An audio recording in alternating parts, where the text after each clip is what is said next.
Hello students, आज हम लोग 12th क्लास में chapter 8 human health and disease में पढ़ेंगे एलर्जी के बारे में। किसके बारे में? एलर्जी।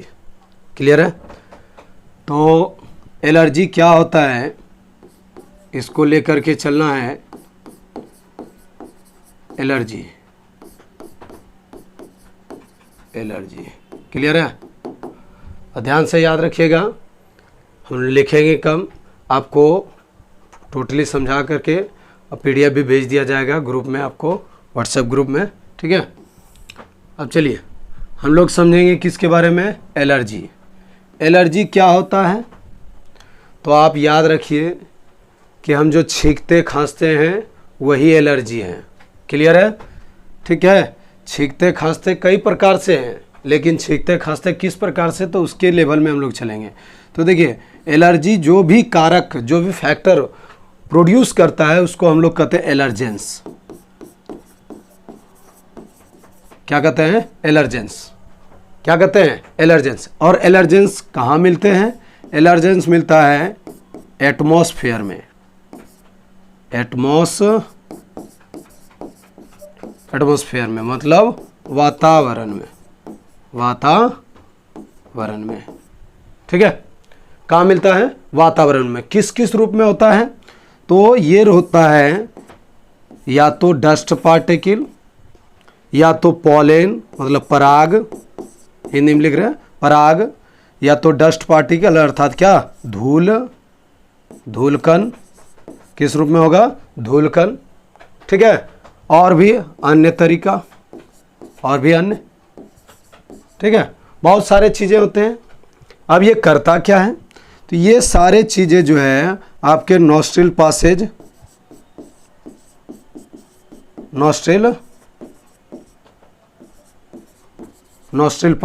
मतलब नाक के माध्यम से, सीधा समझिए, क्या? नाक के माध्यम से या माउथ के माध्यम से भी। ठीक है, ज़्यादातर जो इनहेल करता है वो नाक के माध्यम से। ये नाक के द्वारा जाता है आपके शरीर में।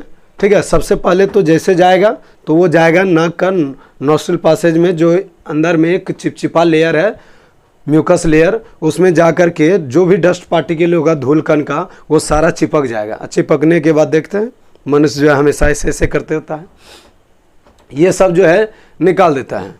अब निकाल दिया, वो निकल गया। अब जो है जो बाकी एयर बचा वो मिश्रित एयर जो हम ले रहे हैं, जिसमें डस्ट पार्टिकल, बहुत सारे गैसेस, फास्फोरस, आपका सल्फर, डिफरेंट टाइप्स के गैसेस भी हैं, नाइट्रोजन गैस, ऑक्सीजन, सब मिला हुआ है, उसको मिश्रित एयर कहते हैं, मिक्स्ड एयर। वो हमारे शरीर में पहुंचता है और वो शरीर में पहुंच करके हमारे बॉडी के इम्यून सिस्टम को हाईली स्टिमुलाइज कर देता है, अर्थात वो सप्रेस कर देता है, और हमारा शरीर जो है अति संवेदनशीलता को प्रकट करने लगता है। ठीक है, जैसे हाईली सेंसिटिव हो जाता है हमारा बॉडी, यानी अति संवेदनशील हो जाता है, तब जा कर के हमको क्या होता है, उसको बाहर निकालने के लिए जो डस्ट पार्टिकल नाक के माध्यम से हमारे शरीर के अंदर पहुंचा है, उसको बाहर निकालने के लिए, या जो नाक में लटक गया है उसको बाहर निकालने के लिए जोरों की छींक आती है। अब जोर से जो छींकते हैं तो वो सारा क्या होता है? बाहर निकल जाता है। अब जोरों से छींकने का मतलब ये नहीं कि किसी दूसरे पर छींक दें या बगल वाले में कोई है तो उसी पर छींक दें, नहीं। छींकने का मतलब ये है कि रुमाल लेकर के छींकिए, या तो कोई हाथ रखिए, अगर नहीं है रुमाल तो हाथ रख करके, और कोई एक साइड जगह पर। ठीक है, ऐसे जब जोर की छींक आए। अब ये नहीं कि लड़का है तो जहाँ मन तहाँ छींक देंगे, लड़की है तो आराम से थोड़ा सा लिया, हल्का सा किया, बस कहानी खत्म, वो नहीं। अब जो है आप छींकते हैं तो कुछ ऐसा प्लेस चूज कीजिए, अच्छा प्लेस ढूंढिए जहाँ पर कि अच्छे तरीके से छींक पाए। ठीक है, और छींकने का ये नहीं सोचिए छींक हो रहा है तो ख़राब चीज़ है, नहीं। आप जो दिन भर में चले या 1 घंटे में चले या कहीं से आए और थोड़ा देर बैठे तो आपको छींक आने लगा, तो ये समझ जाइए कि आप जो आए उस दौरान में आपके विभिन्न प्रकार के डस्ट पार्टिकल आपके शरीर में पहुंच रहा है। और वो कभी कभी ये डस्ट पार्टिकल जो है हमारे शरीर से लंग्स होते हुए वो हार्ट में, और हार्ट से होते हुए कहाँ? ब्लड में। कहाँ पहुंच जाता है? ब्लड में। और ब्लड में यदि पहुंच जाता है तो ऐसे कंडीशन में इससे हमारा शरीर में ल्यूकेमिया बीमारी भी हो जाता है। क्या बीमारी हो जाता है? ल्यूकेमिया। ल्यूकेमिया का है क्या है? ब्लड से संबंधित बीमारी। क्लियर है? जिसमें WBC की मात्रा 2 लाख प्रति घन मिलीमीटर से भी अधिक बढ़ जाता है, ठीक है, और जिसके कारण से हमारा क्या हो जाता है? Blood cancer. क्या हो जाता है? Blood cancer. तो अब आपको ये भी समझ में आया होगा कि जो आप लोग को कैंसर वगैरह पढ़ाए थे पिछले क्लास में ऑफलाइन में, तो आपको ये ज़रूर जानकारी होनी चाहिए कि कैंसर सिर्फ जो है ना वो तंबाकू खाने, गुटखा खाने, सिगरेट पीने, बीड़ी पीने, गांजा पीने, दारू पीने से ही नहीं होता है, बल्कि आपके हवा में जो क्या है? धूल कण, पराग, जो फूल के बहुत सारे पराग और अन्य बहुत सारे कंपोनेंट, विभिन्न प्रकार के गैसेस जैसे लेड, सीसा, पीबी, ये सब विभिन्न प्रकार का धुआं जो निकल रहा है और धुआं से जो है हवा में घूम रहा है, उससे भी जो सांस ले रहे हैं, ठीक है, वो डस्ट पार्टिकल के माध्यम से वो क्या होता है? आपके शरीर में पहुंच जाता है और क्या उत्पन्न करता है? एलर्जी। क्या उत्पन्न करता है? एलर्जी। तो याद रखना है। तो यही सब, ये जो डस्ट पार्टिकल है, पराग है, आपका लेड है, पीबी है, ये सारे चीज़ों को मिला करके हम लोग कहते हैं क्या कहते हैं हमारे देश के भविष्य? एलर्जेंस। क्या कहते हैं इसको? एलर्जेंस। ये कहाँ पाए जाते हैं? तो एटमॉस्फेयर में। कहाँ पाए जाते हैं? एटमॉस्फेयर में, वातावरण में। क्लियर है? कोई दिक्कत? तो ये समझ में आ गया। अब हम लोग आगे की ओर बढ़ेंगे, अब हम लोग आगे की ओर चलेंगे, तो हम लोग जानेंगे ये कि ये जो एलर्जी है कैसे पहचानेंगे कि एलर्जी हो गया। तो एलर्जी अभी आपको बातों बातों में बहुत सारा चीज़ बता भी दिए कि एलर्जी का सबसे इम्पोर्टेंट आइडेंटिफिकेशन है क्या? कि जोरों से छींक आना। शरीर अति संवेदनशीलता को प्रकट करता है, हाईली सेंसिटिव बॉडी हो जाता है, जिसके कारण से जोरों से छींक आता है। छींक आएगा तो धीरे धीरे, जब ज़्यादा देर तक रहेगा तो धीरे धीरे सर्दी हो जाएगा, सर्दी होगा फिर खांसी भी हो सकता है, खांसी कम होता है, ऐसे सर्दी हो गया। और सर्दी होने के बाद धीरे धीरे जो है आप छींकते रहिएगा तो सिर दर्द करने लगेगा, सिर बहुत ज़्यादा दर्द करने लगेगा। तो ये 3 लक्षण हो गए, ये सब मेन लक्षण है। क्या होना? छींक होना। क्या होना? छींक होना, ठीक है, कोमा छींक होना, सर्दी कोमा हेडेक यानी सिर दर्द, सिर क्या होना? सिर दर्द होना, ठीक है, ये लक्षण है। क्या है ये? लक्षण। और ये सब अगर लक्षण हो गया, ये 3 लक्षण तो एकदम बढ़िया से याद करिए। अब ये तीनों लक्षण यदि हो गया तो अब देखिए जोरों से छींक आएगा। क्या होगा? जोरों से छींक आएगा तो पेट पे असर पड़ेगा। किस पर असर पड़ेगा? पेट पर। तो यहाँ से पेट भी दर्द करेगा। क्या दर्द करेगा? पेट भी दर्द करेगा। क्लियर है? क्या दर्द करने लगेगा? पेट भी। अब ये पेट दर्द करने लगा तो धीरे धीरे खांसते रहिएगा, खांसी भी होने लगेगा। तो हो सकता है कि आपको लंग्स और फेफड़ा और हृदय में भी आपको दर्द हो, आप जोरों से छींकिएगा, ऐसे करके छींकिएगा तो आपको इस पर भी असर पड़ेगा। तो ये सारे कंडीशंस हो जाते हैं किसमें? एलर्जी में। किसमें? एलर्जी में। क्लियर है? ऑल क्लियर है? तो दिमाग में फिट कर लीजिए। अगर लिखिएगा भी हिंदी में तो बस यही याद रखना है कि जब किसी भी वायुमंडलीय कारक जैसे पराग, धूलकण या लेड, पीबी, इन सब के कारण से क्या होता है? शरीर अति संवेदनशीलता को प्रकट करने लगता है। तब मनुष्यों में क्या होता है? तब मनुष्यों में एक रोग उत्पन्न होता है जिसको हम लोग कहते हैं क्या? एलर्जी। क्या कहते हैं? एलर्जी। और एलर्जी उत्पन्न करने वाले कारक को ही हम लोग कहते हैं क्या? एलर्जेंस। क्या कहते हैं? एलर्जेंस। लिखना चाहिएगा तो जो बोले बस वो भी लिख सकते हैं, ठीक है। और ऐसे आपको नोट्स भी प्रोवाइड किया जाएगा, ठीक है। तो क्या हो गया? उसी को हम लोग कहते हैं एलर्जेंस, ठीक है। अब एलर्जेंस जो है ये हमारे नाक के माध्यम से घुसता है, माउथ के भी माध्यम से घुसता है, लेकिन जैसे माउथ के माध्यम से अगर जाता है तो वो हमारे डाइजेस्टिव सिस्टम में जा करके अधिकांश जो है भाग खत्म हो जाता है। लेकिन यदि नाक के माध्यम से घुसता है तो वो सीधा फेफड़ा होते हुए ऑक्सीजन छान करके भेज देता है। कहाँ? ब्लड खींच के लेके चल जाता है हार्ट में, और हार्ट के माध्यम से पूरे ब्लड में सर्कुलेट करने लगता है, जिससे अगर उसमें कोई भी इन्फेक्टेड पदार्थ चला गया ब्लड में तो वो पूरे ब्लड को इन्फेक्टेड कर देता है। और उसी के कारण से हमारे शरीर के अंदर या किसी के भी शरीर के अंदर, हमारे शरीर के अंदर क्यों, किसी और के शरीर में क्या होगा? क्या हो जाएगा? हमारे देश के भी ब्लड कैंसर। क्या हो जाएगा? Blood cancer. लक्षण कैसे पता करेंगे? तो लक्षण आपको तुरंत बताए कि इससे सबसे पहला जो होगा, सबसे इंपॉर्टेंट चीज वो होगा छींक। क्या होगा? छींक। छींक आएगा, छींक आने के साथ जैसे शुरू हुआ तो समझ लीजिए छींक आना स्टार्ट हो जाएगा। छींकते रहिएगा तो हो सकता है नाक से घी भी गिरने लगे, संभालने पाइए आप, ठीक है। नाक से घी भी गिरने लगेगा, और जब ज़्यादा नाक से घी गिरने लगा, मतलब सर्दी होने लगेगा, तो फिर धीरे धीरे सिर दर्द भी करेगा। और सिर दर्द करने लगा, छींकते छींकते खांसते खांसते पेट भी दर्द करेगा, सीना भी दर्द करने लगेगा। लेकिन ये सेकेंडरी कैरेक्टर है, बट एसेंशियल कैरेक्टर और प्राइमरी कैरेक्टर क्या है? ये 3। और बाकी जो है आपको होने के बाद पता चलेगा। जैसे अगर ब्लड कैंसर है तो ये थोड़ी ना पता चलेगा तुरंत कि अभी ये हो रहा है, एलर्जेंस के कारण हुआ, नहीं। ये पता तब चलेगा जब सालों साल के बाद आपको हो जाएगा तब। क्लियर है? कोई दिक्कत किसी बच्चे को, कोई आपत्ति सभी बच्चे को? तो चलते हैं आगे की ओर। चलिए, तो ये था हमारा एलर्जी। क्या था? एलर्जी। क्लियर है? अब इससे आपको जो जो लक्षण होगा वो भी समझ गए।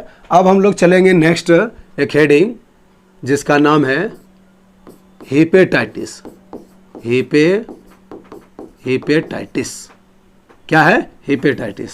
अब कोई बच्चे ये नहीं कहिएगा सर शॉर्ट में तो हेपेटाइटिस पढ़ चुके हैं हम लोग। जी हाँ, पढ़ चुके हैं, लेकिन यहाँ जो हम हेपेटाइटिस पढ़ने वाले हैं ये थोड़ा सा इसके अंदर टाइप बताने वाले हैं, इसीलिए हम स्टार्ट किए ये हेपेटाइटिस। ऐसे पढ़ा चुके हैं हेपेटाइटिस, ठीक है। ये वायरल डिजीज में पढ़ा दिए थे, ठीक है। वायरल डिजीज में ऑफलाइन में ही पढ़ाए हुए थे। अब देखिए हेपेटाइटिस क्या है। हेपेटाइटिस कल भी एड्स में भी पढ़ाए थे कि हेपेटाइटिस का जितना भी सिम्टम्स है, लक्षण है और इसका ट्रांसमिशन है, वो सारा मिलता जुलता है किससे? एड्स से ही। किससे? एड्स से। क्लियर है? अब एड्स जो है ये वायरल डिजीज है। क्या है? Viral disease. किससे होता है? तो एड्स होता भी है किससे? किससे होता है? हमारे देश के हुए हेपेटाइटिस वायरस से ही। किससे होता है? हेपेटाइटिस वायरस से। क्लियर है? किससे होता है? हेपेटाइटिस वायरस से। अब ये हेपेटाइटिस वायरस से जो हेपेटाइटिस डिजीज होता है ये 3 प्रकार के मुख्य रूप से, और ऐसे और भी अन्य टाइप के बहुत सारे होते हैं, ठीक है। इधर लिख देना अदर, लेकिन 3 टाइप जो है वो है हेपेटाइटिस ए, ठीक है, और दूसरा है हेपेटाइटिस बी, और तीसरा हेपेटाइटिस सी, और अदर भी है, ठीक है। लेकिन मुख्य रूप से जो जानकारियां मिलते हैं सबों को ज़्यादातर, और इन्फेक्शन भी होता है, तो ये 3 है, हेपेटाइटिस ए, हेपेटाइटिस बी और हेपेटाइटिस सी। Clear concept? अब hepatitis A, hepatitis B, hepatitis C, इन सबों के लक्षण कॉमन क्या होंगे?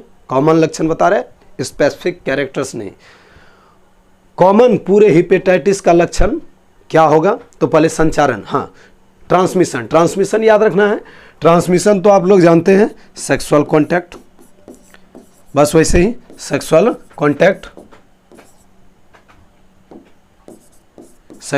कांटेक्ट, हिंदी में लिख सकते हैं यौन संबंध। क्या होगा? यौन संबंध, ठीक है, यौन संबंध से होता है। दूसरा इन्फेक्टेड ब्लड से भी हो सकता है, संक्रमित रक्त से, ठीक है। और ये और भी इसका संचारण ये भी हो सकता है डिफरेंट प्रकार का सर्जिकल इंस्ट्रूमेंट। क्या होगा?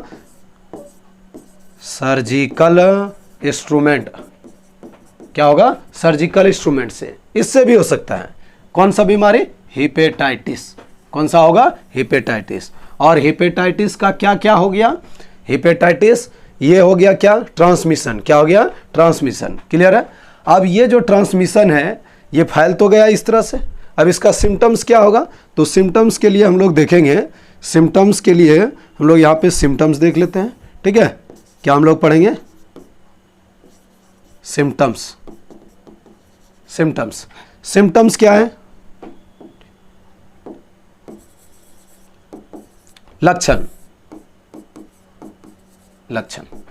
लक्षण क्या होगा इसका? तो इसके लक्षण जो होंगे, पहला बुखार आएगा, फीवर। क्या आएगा? बुखार होने के बाद क्या होगा? जब ज़्यादा बुखार आने लगेगा पीलिया हो जाएगा। पीलिया मतलब जॉन्डिस, ठीक है, क्या हो जाएगा, जॉन्डिस। जॉन्डिस यदि हो गया तो धीरे धीरे भोजन नहीं पचेगा, भोजन नहीं पचना, भोजन नहीं पचेगा, कमज़ोर हो जाइएगा, कमज़ोर। आप लक्षण देखिए अपने से भी बहुत कुछ निकाल सकते हैं, लेकिन एसेंशियल पहले लक्षण याद रखना होगा। भोजन नहीं होगा, कमज़ोर हो जाइएगा, कमज़ोर हो जाइएगा, वेट लॉस हो जाएगा। क्या हो जाएगा, वेट लॉस हो जाएगा। अब ऐसे कंडीशन में सिर दर्द भी करेगा, कमजोरी हो जाएगा तो बहुत तरह का हो जाएगा, ठीक है, पेट दर्द भी करेगा, और रात में सोते समय एड्स के ही जैसा इसमें भी पसीना आएगा। क्या आएगा, पसीना आएगा। बस ऐसे ही पॉइंट वाइज पॉइंट करके बना के लिखना है और कुछ नहीं करना है। क्लियर है। अब हिंदी में लिखिएगा, यह जो है हिपेटाइटिस वायरस के संक्रमण से होता है। ये विभिन्न प्रकार के होते हैं, hepatitis A, hepatitis B, hepatitis C और ईटीसी अन्य। इसका संचारण सेक्सुअल कॉन्टैक्ट यौन संबंध या संक्रमित ब्लड, संक्रमित रक्त से या शल्य उपकरण के माध्यम से होता है। और इसका लक्षण है बुखार आना, जॉन्डिस होना, भूख ना लगना, कमज़ोर हो जाना, वजन घट जाना, रात में सोते समय पसीना चलना, ये सब लक्षण हो गए।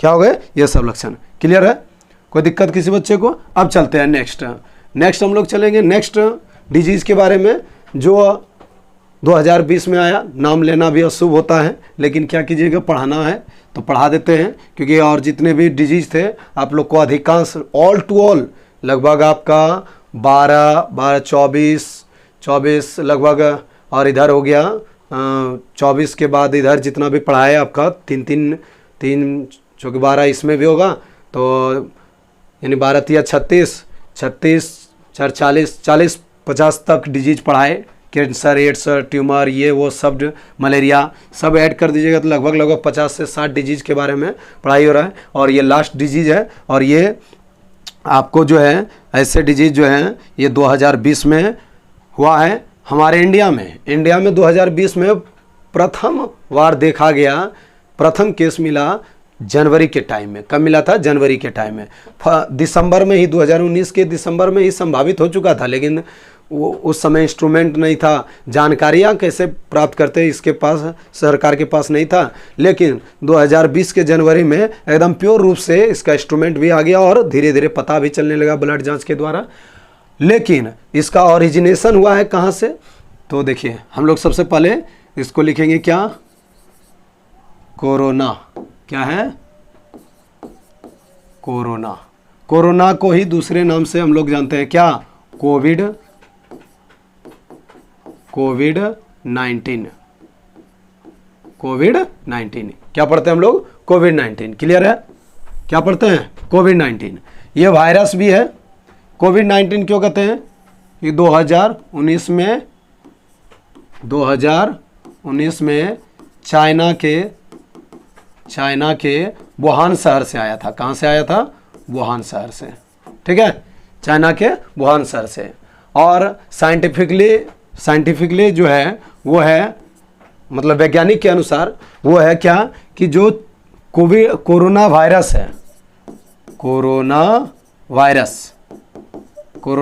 है, इसके डीएनए स्ट्रैंड से जो दवाइयाँ वैक्सीन निकाला गया, तो उसके कारण से भी इसका नाम रखा गया है क्या, कोविड-19। क्या नाम रखा गया है, कोविड-19। लेकिन इसकी शुरुआत कब हुई है, 2019 में। कहाँ हुआ, चाइना के वुहान शहर से, चाइना के वुहान शहर से। क्लियर है, चाइना के वुहान शहर से, ठीक है। अब ये क्लियर सर्टिफिकेट तो नहीं है, लेकिन हाँ यही जानकारियाँ हैं कि ये कब हुआ है, कब हुआ, 2019 में चाइना में आया, और चाइना से धीरे धीरे, चाइना के वुहान शहर से धीरे धीरे निकल करके पूरे वर्ल्ड वाइज हो गया,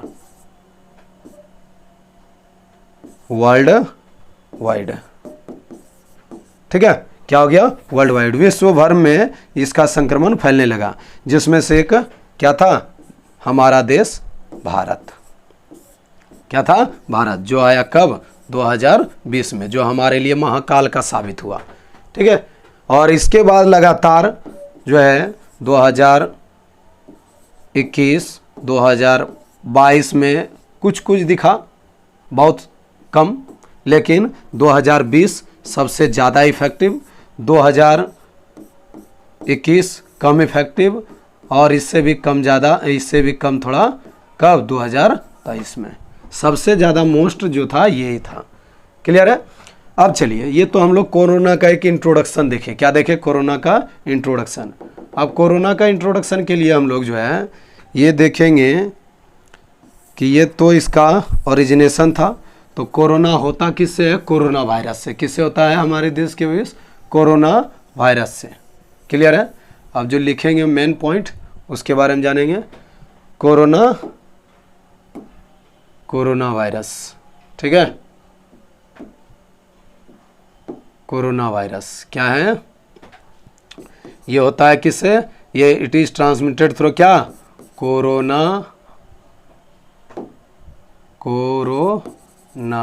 वायरस। किससे होता है ये? कोरोना वायरस, ठीक है। इसका लक्षण क्या है? इसका पहले ट्रांसमिशन, ये तो वायरस का नाम है। क्या है? वायरस का नाम। लेकिन इसका ट्रांसमिशन यानी संचारण कैसे होता है? तो ट्रांसमिशन होता है सबसे पहला क्या? रेस्पिरेटरी एयर द्वारा। Respiratory air. अब चाहे ये रेस्पिरेटरी एयर आप छींक लीजिए, छींक, या कंटामिनेटेड मैंने संक्रमित एयर, ठीक है, या नहीं तो आप कंटामिनेटेड एयर के, नहीं तो या तो आप और भी, ये तो हो गया सिर्फ एयर के बारे में, ठीक है, ये तो रेस्पिरेटरी एयर के बारे में। या तो इसका संचारण जो हो सकता है, कैसे हो सकता है? कंटामिनेटेड क्लॉथ से। कंटामिनेटेड क्लॉथ से, क्लॉथ मतलब कपड़े से, संक्रमित कपड़े से भी हो सकता है। किससे हो सकता है? संक्रमित कपड़े से। क्लियर है? अब इसका और भी होता है, और भी संचारण कई प्रकार से देखा गया है, लेकिन सबसे जो प्राइमरी ट्रांसमिशन है वो क्या है? Respiratory air. Respiratory air. और ये रेस्पिरेटरी एयर एक व्यक्ति से दूसरे व्यक्ति में जाता कैसे है? वो है छींकने के माध्यम से, या कफ माने खांसना, कफ के माध्यम से, खांसने के माध्यम से, या तो कंटामिनेटेड संक्रमित एयर से भी डायरेक्ट चला जाता है। ये चीज़ें हैं, इसीलिए इसका प्रिवेंशन, सबसे बड़ा पहला प्रिवेंशन क्या था? मास्क लगा के रहिए, ठीक है, मास्क लगा के रहिए। रेस्पिरेटरी एयर एक व्यक्ति से दूसरे व्यक्ति में कंटामिनेटेड रेस्पिरेटरी एयर ना पहुँचे। तो ये है क्या? इसका संचारण। क्या है? संचारण। अब ऐसे संचारण आप आराम से पढ़ सकते हैं। और अब हम लोग पढ़ेंगे इसका सिम्टम्स। जो संचारण है उसी से कुछ कैरेक्टर सिम्टम्स भी निकल आएगा, लक्षण, ठीक है। क्या निकल आएगा? लक्षण। क्या क्या लक्षण निकालिएगा हमारे देश के भी? ध्यान से सुनिए। तो लक्षण हो जाएगा हमारा सबसे पहला क्या? छींकना। क्या करना? छींकना, ठीक है। क्या हो जाएगा? छींकेंगे तो हेडेक होगा, सिर दर्द, सिर दर्द। अब सिर दर्द करेगा तो धीरे धीरे बुखार आएगा, बुखार, ठीक है। बुखार आ गया, गले में खराश होगा। गले में क्या होगा हमारे देश के लिए? गले में खराश होगा, गले में खराश होगा।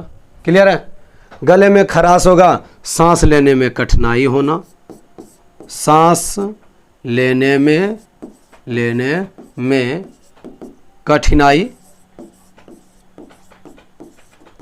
होना। सांस लेने में क्या होगा? कठिनाई होगा, ठीक है।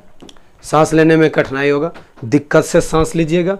सर्दी रहेगा, इधर लिखे ही नहीं, क्योंकि छींकेगा तो सर्दी हो जाएगा, सर्दी हो जाएगा। क्या हो जाएगा? सर्दी। ETC एकदम मेन लक्षण है ये सब, कोरोना का एकदम मेन लक्षण। क्या क्या लक्षण हो गया? छींकना, सिर दर्द होना, छींकने के बाद डायरेक्ट लिख सकते हैं सर्दी, ठीक है, या तो पहले सर्दी लिख सकते हैं, सर्दी होना, छींकना, सिर दर्द होना, बुखार लगना।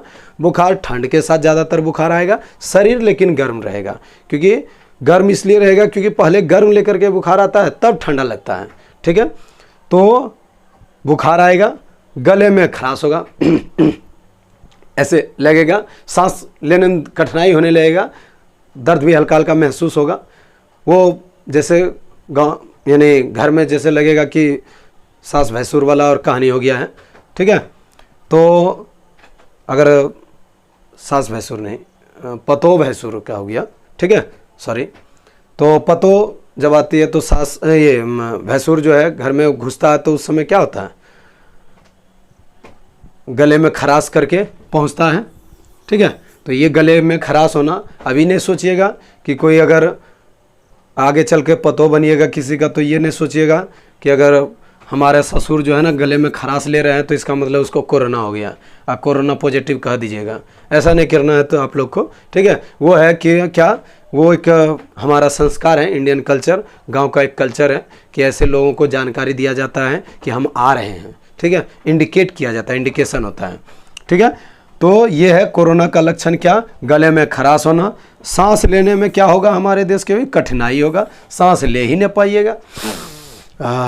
ऐसे सोचिएगा, अब योगा रामदेव बाबा बोला योगा कीजिए, तब गले में खराश जाएगा, और सांस ले लीजिएगा भी तो जल्दी जल्दी जाएगा। क्यों होता है ऐसा? क्योंकि ये जो है एड्स का वायरस देखे थे, एड्स का वायरस आप लोग देखे थे, पढ़ चुके थे। एड्स का वायरस कैसा हुआ था, ये देखिए, एड्स का वायरस में हम लोग देखे थे कि ये इस तरह का वायरस था। इस तरह के वायरस में जो है, इस तरह के वायरस में इनमें भी ये गोलाकार वायरस होते हैं, और इनमें भी इस तरह के संरचनाएं पाए जाते हैं जो हमारे लिम्फोसाइट को क्या करता है, पहचान करके उसको मार देता है और हमारे प्रतिरक्षा तंत्र को कमज़ोर बना देता है। अब ये नहीं सोचिएगा ये भी एड्स का है, कोरोना में थोड़ा सा इसके अंदर का स्ट्रक्चर अलग है।